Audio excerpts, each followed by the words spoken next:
ಎಲ್ಲ ಧರ್ಮ ಗ್ರಂಥಗಳಲ್ಲಿ ಗಲಾಟೆನೇ ಆಗಲ್ಲ. ನಾನು ಹೇಳಿದಲ್ಲ, ಮಾನವೀಯ ಮೌಲ್ಯಗಳ ಬಗ್ಗೆ ಎಲ್ಲ ಧರ್ಮ ಗ್ರಂಥಗಳು ಸಮಾನವಾದಂತಹ ವಿಚಾರಗಳನ್ನು ಹೊಂದಿದೆ. ಹಾಗಿದ್ರೆ ಇವರು ತಮ್ಮ ತಮ್ಮ ಧರ್ಮ ಗ್ರಂಥಗಳಿಗೆ ಬೆಲೆ ಕೊಡಲ್ಲ ಅಂದ್ರೆ ಇಲ್ಲ, ಕೊಡುವುದಿಲ್ಲ. ಇದೇ ಧರ್ಮ ಅಂತ ಹೇಳ್ತಾರೆ. ಬೇರೆ ಧರ್ಮದ ವ್ಯಾಖ್ಯಾನ ತಪ್ಪಾಗ್ತಾ ಇದೆ ಸರ್. ಧರ್ಮದ ವ್ಯಾಖ್ಯಾನ ತಪ್ಪಾಗ್ತಾ ಇದೆ, ಧರ್ಮದ ಬಳಕೆ ತಪ್ಪಾಗ್ತಾ ಇದೆ. ಧರ್ಮ ಒಂದು ರೀತಿಯಿಂದ ಹೈಜಾಕ್ ಆಗಿದೆ ಹೇಳುವಂಥದ್ದು ಅರ್ಥ ಆಗ್ತಾ ಇದೆ. ಒಂದು ರೀತಿಯಿಂದ ಹೈಜಾಕ್ ಆಗಿದೆ. ಅದು ಯಾರ ಕೈಯಲ್ಲಿರಬೇಕು ಅವ್ರ ಕೈಯಲ್ಲಿಲ್ಲ. ಇವತ್ತು ಅದನ್ನು ಯಾರು ಹೈಜಾಕ್ ಮಾಡಿದ್ದಾರೆ. ಧರ್ಮದ ಸಾರ ತಿಳಿಬೇಕು ಎಲ್ಲರೂ ಕೂಡ. ಧರ್ಮದ ಸಾರ ತಿಳಿದೆ ಮನುಷ್ಯ ಆಗುವುದಿಲ್ಲ. ಏನು ಧರ್ಮದ ಪರಿಭಾಷೆ ಏನು? ಸಿಸ್ಟಮ್ ಆಫ್ ಲೈಫ್ ಸರ್, ಹೇಳಿದೆ ಅಲ್ಲ ನಾನು. ಸಿಸ್ಟಮ್ ಆಫ್ ಲೈಫ್ ಅಂದರೆ ಈ ಜಗತ್ತು ಸೃಷ್ಟಿ ಮಾಡಿದವ. ಇಡೀ ಜಗತ್ತು ಸೃಷ್ಟಿ ಆಯ್ತಲ್ಲ. ಈ ಭೂಮಿ 800 ಕೋಟಿ ಇದ್ದೇವೆ ಇವತ್ತು. ಖಾಲಿ ಸೃಷ್ಟಿ ಮಾಡಿದ್ದು ಮಾತ್ರ ಅಲ್ಲ, ತಿರುಗುತ್ತಾ ಇದೆ ಅಲ್ಲ. ಇದು ಭೂಮಿ ತಿರುಗುದಿಲ್ಲ ಅಂದರೆ ರಾತ್ರಿಯೂ ಇಲ್ಲ ಹಗಲೂ ಇಲ್ಲ. ಹೌದು ಅಲ್ವಾ? ಈ ಭೂಮಿಗಿಂತ 3,33,000 ಪಟ್ಟ ದೊಡ್ಡವನು ಸೂರ್ಯ ಅಂತ ಹೇಳಿ ಸೈನ್ಸ್ ಪ್ರೂವ್ ಮಾಡಿತ್ತು. 800 ಕೋಟಿ ಜನ ಏನು ಬಾಳ್ತಾ ಇದ್ದಾರೆ, 3,33,000 ಪಟ್ಟು ದೊಡ್ಡವನು ಸೂರ್ಯ. ಅದಕ್ಕೂ ಸಾವಿರಾರು ಪಟ್ಟು ದೊಡ್ಡ ನಕ್ಷತ್ರಗಳು ಮತ್ತು ಅವು ಸಾವಿರಾರು ಇವೆ. ಅದಕ್ಕಿಂತ ಮೇಲೆ ಆಕಾಶ ಇರುವುದು. ಹಾಗಾದರೆ ಅದರ ದೂರ ಎಷ್ಟಿರ್ಬೋದು? ಲಕ್ಷಾಂತರ ಮೈಲುಗಳಿಗಿಂತ ಅದೆಷ್ಟು ವಿಶಾಲ ಆಗಿದೆ ಹೇಳುವುದಕ್ಕೆ ನಾನು ಹೇಳಿದ್ದು ನಾನು. ಸೊ ಆ ದೇವರು ಯಾರು ಹೇಳುವಂತಹ ಪರಿಜ್ಞಾನ ನಮ್ಮಲ್ಲಿ ಬಂದಿದೆ.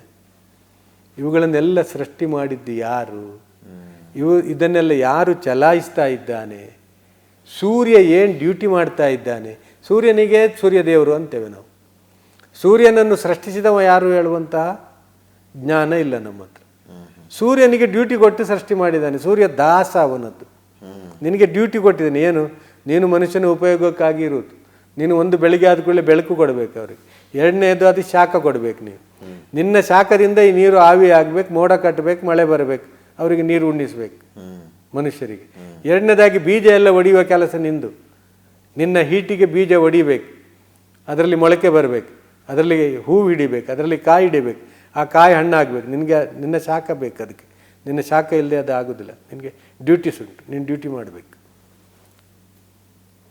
ಡ್ಯೂಟಿ ಮಾಡೋದು ಯಾರು? ಅವನ ಸೇವಕ ಅಲ್ವ, ದಾಸ ಅಲ್ವ ಡ್ಯೂಟಿ ಮಾಡೋದು. ನಾನು ಅವನನ್ನೇ ಪೂಜೆ ಮಾಡಿದರೆ, ಸಮುದ್ರ ಪೂಜೆ ಮಾಡಿದರೆ, ನಾನು ಪರ್ವತಗಳನ್ನು ಪೂಜೆ ಮಾಡಿದರೆ, ನಾನು ಮನುಷ್ಯ ಸೃಷ್ಟಿಸಿದಂಥ ವ್ಯಕ್ತಿಗಳನ್ನು ನಾನು ಪೂಜೆ ಮಾಡಿದರೆ, ಅವನ ಪೂಜೆ ಯಾವಾಗ ಮಾಡೋದು? ಅವನನ್ನು ಯಾವಾಗ ತಿಳಿಯುವುದು? ನಾನು ಸಂಘರ್ಷ ಬಾರದೆ ಬೇರೆ ಏನಾಗ್ತದೆ? ಸತ್ಯವೇ ತಿಳಿಲಿಲ್ಲ ಅಂತ ಹೇಳಿದರೆ, ವಾಸ್ತವಿಕತೆ ನನಗೆ ಗೊತ್ತಿಲ್ಲ ಅಂದರೆ, ನನ್ನನ್ನೊಬ್ಬ ನೋಡ್ತಾ ಇದ್ದಾನೆ ಹೇಳುವಂಥ ಪರಿಜ್ಞಾನವೇ ಇಲ್ಲ ಅಂತ ಹೇಳಿದರೆ ಮತ್ತೆ ಹೇಗೆ ನಾವು ಬಾಳಬೇಕು? ಒಬ್ಬ ಇದ್ದಾನೆ, ಅವ ನೋಡ್ತಾ ಇದ್ದಾನೆ, ಈ ರೀತಿಯ ವ್ಯವಸ್ಥೆ ಮಾಡಿದ್ದಾನೆ, ಗಾಳಿ ಕೊಡ್ತಾ ಇದ್ದಾನೆ, ಯಾರು ಮಾಡಬೇಕು? ನನ್ನನ್ನು 9 ತಿಂಗಳು ಇಟ್ಟು ಅಲ್ಲಿ ಯಾರು ಜೀವಂತ ಇಟ್ಟದು? ತಾಯಿಯ ಹೊಟ್ಟೆಯಲ್ಲಿ 9 ತಿಂಗಳು ಇಟ್ಟಿದ್ದ ಅಲ್ಲ, ಅಲ್ಲಿ ಎಲ್ಲ ಈ ಫಿಟ್ಟಿಂಗ್ ಮಾಡಿ ಕಳಿಸಿದ ಅಲ್ಲ ಇಲ್ಲಿಗೆ. ಒಬ್ಬ ಮನುಷ್ಯನಾಗಿ ಕಳಿಸಿದ ಅಲ್ಲ ಇಲ್ಲಿಗೆ. ಅಲ್ಲಿ ಕೂಡ ಉಣಿಸಿದಾನಲ್ಲ 9 ತಿಂಗಳು, ಉಪವಾಸ ಬೀಳ್ತಿಲ್ಲ ಅಲ್ಲ, ಅಲ್ಲಿ ಜೀವಂತ ಕಳಿಸಿದಲ್ಲ ಇಲ್ಲಿಗೆ. ಬಂದ ಕೂಡಲೇ ತಾಯಿಯ ಎದೆಯಲ್ಲಿ ಹಾಲು ಕೊಟ್ಟ ಅಲ್ಲ, ಅವಳ ಹೃದಯದಲ್ಲಿ ಪ್ರೀತಿ ಹಾಕಿದ ಅಲ್ಲ, ಅವಳು ಉಣ್ಣಿಸಿದ್ಲು, ಕುಡಿಸಿದ್ಲು, ನನಗೆ ನೋಡಿದ್ಲಲ್ಲ. ಯಾರು ಇದನ್ನೆಲ್ಲ ಮಾಡಿದ್ದು? ಈ ಪರಿಜ್ಞಾನ ಉಂಟ ಈ ಸಮಾಜಕ್ಕೆ? ಈ ವ್ಯವಸ್ಥೆಯ ಬಗ್ಗೆ ಸಮಾಜಕ್ಕೆ ತಿಳಿಸ್ತೇವ ನಾವು? ನಮ್ಮ ಪಠ್ಯಪುಸ್ತಕಗಳಲ್ಲಿ ಎಲ್ಲ ವಿಷಯ ಉಂಟು. ದೇವರು ಯಾರು ಹೇಳುವಂಥದ್ದು ಉಂಟಾ? ಈ ಧರ್ಮ ಗ್ರಂಥಗಳನ್ನು ಬಿಟ್ಟರೆ ಏನಾಗ್ಬೋದು ಮತ್ತೆ? ದೇವರು ಯಾರು ನಡೆಸ್ತಾನೆ? ನಾನು ಯಾರಿಗೆ ಉತ್ತರದಾಯಿ? ಯಾರಿಗೆ ಉತ್ತರ ಕೊಡಬೇಕು? ನಾನು ಯಾರ ಕಣ್ಣು ತಪ್ಪಿಸಿದ್ರು ದೇವನ ಕಣ್ಣು ತಪ್ಪಿಸ್ಲಿಕ್ಕೆ ಸಾಧ್ಯ ಇಲ್ಲ. ನಾನು ಸತ್ತು ಮಣ್ಣಾಗಿ ಸುಟ್ಟು ಭಸ್ಮವಾಗಿ ಎಲ್ಲಿಗೆ ನನ್ನ ಸ್ನಾನ ತಲುಪುವುದು? ನಾನು ಎಲ್ಲಿಗೆ ಹೋಗಿ ತಲುಪಬೇಕು? ನಾನು ಯಾಕೆ ನಾನು ಸಾಯ್ತಾ ಇದ್ದೇನೆ? ನನ್ನ ಪ್ರಾಣ ಪಕ್ಷಿ ತಗೊಂಡು ಹೋಗುವವನು ಯಾರು ಪ್ರಾಣ ಹಾಕಿದ್ದಾನೆ ತಾಯಿಯ ಹೊಟ್ಟೆಯಲ್ಲಿರುವಾಗ? ಯಾರು ಇದನ್ನು ತಗೊಂಡು ಹೋಗ್ತಾನೆ? ಯಾಕೆ ತಗೊಂಡು ಹೋಗ್ತಾನೆ? ಯಾರನ್ನು ಯಾಕೆ ಬಿಡುವುದಿಲ್ಲ? ನನಗೆ ಯಾಕೆ ಜೀವನ ಹೇಳುವಂಥ ಟೈಮ್ ನಿಗದಿಯಾಗಿದೆ? ಯಾರು ಇದನ್ನೆಲ್ಲ ಮಾಡುವವನು? ನಾವು ಎಲ್ಲಿ ಕಲಿಸ್ತಾ ಇದ್ದೇವೆ? ಈ ಸಂಸ್ಕಾರಗಳನ್ನು ನಾವು ಎಲ್ಲಿ ಕಲಿಸ್ತಾ ಇದ್ದೇವೆ? ನಮ್ಮ ಸಮಾಜಕ್ಕಾಗಲಿ ನಮ್ಮ ಮಕ್ಕಳಿಗಾಗಲಿ ಒಂದನೇದಾಗಿ ಕುಟುಂಬದ ಪರಿಚಯ ನಮಗಿಲ್ಲ. ಅದಾದರೂ ಒಂದು ಕಾಲದಲ್ಲಿತ್ತು, ಈ ಕಾಲದಲ್ಲಿ ಇಲ್ಲ. ಮರೀಚಿಕೆ ಆಗಿದೆ, ಮಾಯ ಆಗಿದೆ, ಗೊತ್ತೇ ಇಲ್ಲ ಅವರಿಗೆ ಯಾರು ಅಂತ. ಎರಡನೇದಾಗಿ ದೇವರ ಪರಿಚಯ ಇಲ್ಲ. ಮತ್ತೆ ಎಲ್ಲಿ ಸುಧಾರಣೆ? ಒಬ್ಬ ನೋಡುವವನಿದ್ದಾನೆ ಮೇಲ್ವಿಚಾರಕ ಹೇಳುವಂಥ ಒಂದು ಪ್ರಜ್ಞೆ ಜಾಗೃತಿ ಆಗಬೇಕಾ ಬೇಡ? ಒಂದು ಸಣ್ಣ ಕ್ಲಾಸ್ ರೂಮ್ನಲ್ಲಿ ಟೀಚರ್ ಇಲ್ಲ ಅಂದರೆ ಆ ಕ್ಲಾಸ್ ರೂಮಿನ ವ್ಯವಸ್ಥೆ ಏನಾಗ್ತದೆ? ಆಫೀಸ್ನಲ್ಲಿ ಒಂದು ಮುಖ್ಯಸ್ಥ ಆಫೀಸ್ ಇದಿಲ್ಲ ಅಂದರೆ ಆಫೀಸಿನ ವ್ಯವಸ್ಥೆ ಏನಾಗ್ತದೆ? ಒಂದು ಮನೆಯಲ್ಲಿ ಯಜಮಾನ ಇಲ್ಲ ಅಂತ ಹೇಳಿದ್ರೆ ಆ ಮನೆಯ ವ್ಯವಸ್ಥೆ ಏನಾಗ್ತದೆ? ಮೇಲ್ವಿಚಾರಣೆ ಅನ್ನೋದು ಬಹಳ. ಮೇಲ್ವಿಚಾರಕ ಇಲ್ಲ ಅಂತ ಹೇಳಿದರೆ ವ್ಯವಸ್ಥೆ ಏನಾಗ್ಬೋದು? ಆ ಮೇಲ್ವಿಚಾರಕ ಇದ್ದಾನೆ, ಅವ ಯಾರು ಹೇಳುವಂತಹ ಆ ಜ್ಞಾನವೇ ಇಲ್ಲ, ಆ ಪರಿಜ್ಞಾನವೇ ಇಲ್ಲ, ಏನಾಗ್ಬೋದು ವಿಷಯ? ವ್ಯವಸ್ಥೆ ಏನಾಗ್ಬೋದು? ಯಾಕೆ ಗೊಂದಲ, ಯಾಕೆ ಗಡಿಬಿಡಿ, ಯಾಕೆ ದೊಂಬಿ, ಯಾಕೆ ಗಲಾಟೆ, ಯಾರು ನಿಯಂತ್ರಣ ಮಾಡುವವನು ಗೊತ್ತೇ ಇಲ್ಲ. ಎಲ್ಲಿಂದ ಬರಬೇಕು? ಸೊ ಅದು ಮನುಷ್ಯರ ಮಧ್ಯೆ ಬರಬೇಕು. ಮುಖ್ಯವಾಗಿ ಅವರವರ ಧರ್ಮಗಳಿಗೆ ಅವರವರ ಆಚರಣೆಗಳು ಶ್ರೇಷ್ಠ. ಆದರೆ ಆ ಆಚರಣೆಯೇ ಘರ್ಷಣೆಗೆ ಕಾರಣ ಆಗ್ತಾ ಇದೆ.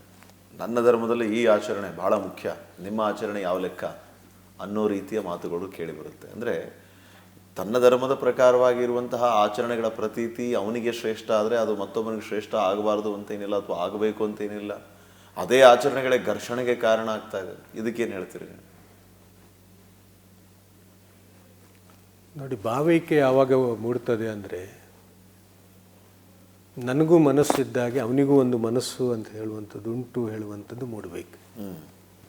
ಆಮೇಲೆ ನನ್ನ ಆಚಾರ ವಿಚಾರಗಳು ನನಗೆ ಎಷ್ಟು ಶ್ರೇಷ್ಠತೆಯೋ ಅವನ ಆಚಾರ ವಿಚಾರಗಳು ಅವನಿಗೂ ಕೂಡ ಅಷ್ಟೇ ಶ್ರೇಷ್ಠತೆ ಹೇಳುವಂಥದ್ದು ನನಗೆ ಭಾವನೆಯಲ್ಲಿ ಮೂಡಬೇಕು. ಅದು ಸರಿ ಇದೆಯೋ ತಪ್ಪು ಇದೆಯೋ ಅದೆಲ್ಲ ಸೆಕೆಂಡರಿ. ಅದೆಲ್ಲ ವಿಚಾರಣೆ ಮಾಡುವಂಥ ನನಗೆ ಇಲ್ಲ ಅಲ್ಲ ಇದು ಹೊಣೆಗಾರಿಕೆ. ಯಾರದ್ದಾದರೂ ವಿಚಾರಣೆ ಮಾಡುವ ಹೊಣೆಗಾರಿಕೆ ನಂದುಂಟ? ಇಲ್ಲ. ನನಗೆ ಇಲ್ಲಿರೋ ಹೊಣೆಗಾರಿಕೆ ಏನು ಅಂದರೆ, ನಿನ್ನಂತೆ ಬೇರೆಯವರನ್ನು ಕೂಡ ಗೌರವಿಸಿ ಹೇಳುವಂಥ ಹೊಣೆಗಾರಿಕೆ ಇರುವಂಥದ್ದು. ಈ ಉಸಾಬರಿ ನನಗೆ ಯಾಕೆ? ಅವನ ಆಚರಣೆ ಸರಿ ಇಲ್ಲ, ನನ್ನ ಆಚರಣೆಯೇ ಸರಿ. ನಿನಗೆ ಆಚರಣೆ ಎಲ್ಲ ಇಲ್ಲಿ ಇದರಲ್ಲಿ ರೋಡಿನ ಮೇಲೆ ತರಲಿಕ್ಕೆ ಹೇಳಿದ್ಯಾರು? ಇದನ್ನೆಲ್ಲ ಯಾರು ರೋಡಿನ ಮೇಲೆ ತರಲಿಕ್ಕೆ ಹೇಳಲಿಲ್ಲ ಅಲ್ಲ ನಿನಗೆ. ನಿನ್ನ ಆಚರಣೆ ನಿನ್ನ ಮನೆಗೆ ಅಥವಾ ನಿನ್ನ ದೇವಸ್ಥಾನಕ್ಕೋ ಮಸೀದಿಗೋ ಅಲ್ಲಿ ಇರಲಿ. ಅದು ಯಾಕೆ ನೀನು ಈ ಸಮಾಜದ ದಾರಿ ಮೇಲೆ ಎಲ್ಲ ತರಬೇಕು? ದಾರಿ ಮೇಲೆ ತರಲಿಕ್ಕೆ ಯಾರು ಹೇಳಿದ್ದಾರೆ ನಿನಗೆ?